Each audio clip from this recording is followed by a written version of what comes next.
Hi, my name is Risa Suho, and welcome to my Capstone Symposium presentation, Talking Trash, Understanding the Effectiveness of Levels of Outreach on Contamination Rates in Seattle, with my host organization being Seattle Public Utilities.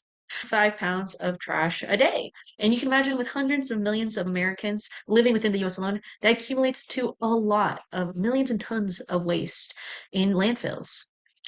And what happens is being taken up and contamination within from microplastics and other forms of liquid from the decomposition process in solid waste is impacting the soils and the water that our municipalities have been recycling and composting solid waste to mitigate the amount of garbage that ends up in these landfills. However, recycling composting can be pretty hard. We have to consider bin, and it takes up a bit more time than we usually would take if we were just putting everything into one bag and then pushing it out into garbage, but it is important to do. This is also being slowly implemented city by city or university by university. And this is where the Code 17 outreach protocol comes in. And this protocol monitors and provides outreach to folks in Seattle to help are being with single family properties and multifamily properties. Single family is referring to essentially homes, residential housing. So this would be one family, one house, or one family, one building. So this will look like apartments or condominiums. And my questions are essentially, are current forms of contamination outreach effective in lowering levels of contamination? So, some of the methods that I use to answer these questions is first doing general data analysis on Code 17 contamination data that's already been compiled by the City of Seattle from the year of 2020. My direct internship responsibilities, which is managing outreach tools, so thinking about social media, creating posts out there to help every week to help folks, just to give out more information on where folks and and also the management of the Where Does It Go to a website by Seattle Public Utilities, where people can look up their item that they want to throw away, but they're unsure about how to tell them on how to dispose of their item. And last but not least, the Code 17 outreach. So this mainly includes me receiving a spreadsheet of areas that have been notified by Seattle Public Utilities and people to let them know, hey, we found contamination. Is there anything that we could do to help you guys out so there is no contamination happening at this place in the future? Our main results are first, the outreach methods, hooray, are generally effective in decreasing contamination rates throughout Seattle. There's only very few zip codes where contamination. Second, phone calls and in-person outreach are the best forms of outreach for lowering levels of contamination.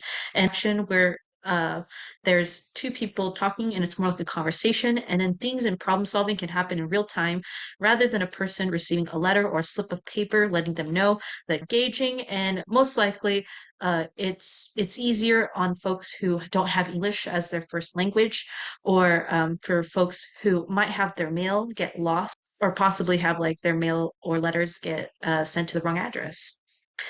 Third, contamination has the highest, or sorry, not contamination, recycle. One, we could see that specifically recycling and single family have the highest level of contamination rates. It means, looking at this graph, that the area that is struggling the most is to recycle. They account for the largest number of contamination in the data, which means that we have to, moving forward, Seattle Public Utilities may have to focus that content on families and residential housing. Next is continuing to use special treatment on focus areas better than general outreach. So, general outreach or social media. This is great because many places can get accounted for without Seattle Public Utilities does not receive any feedback, and it's hard to know whether the customers actually are seeing this content or these letters. So it's much better to focus that show continuous levels of high contamination, and put more person-to-person outreach to help folks on an individual basis to lower levels of contamination. And residents. This is a struggle specifically for multifamily housing. If Seattle Public Utilities, calls or sends a letter, most likely it is the property managers that will receive residents. And because the multifamily building is just using one composting or recycling bin, it could be hard to figure out maybe who is having a hard time recycling and or who might need if there are any people who are have English as their second language, those things can be hard to account for when it's specifically property managers that are being contacted because sometimes they do not know every resident that they have.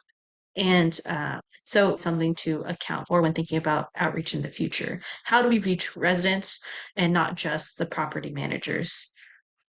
And last but not least, a ton of greenhouse gases, pollution, and fumes that come from garbage alone. So if we're able to lower the levels of contamination through just having less, so this would mean investing in effective outreach processes to decrease contamination, and we would do this by more focus on person-to-person contact, focus on really specific areas that might are barriers than other areas, and more focus on guidance in recycling. I would just like to acknowledge my supervisors, Sally Holzman and Rich Gaser.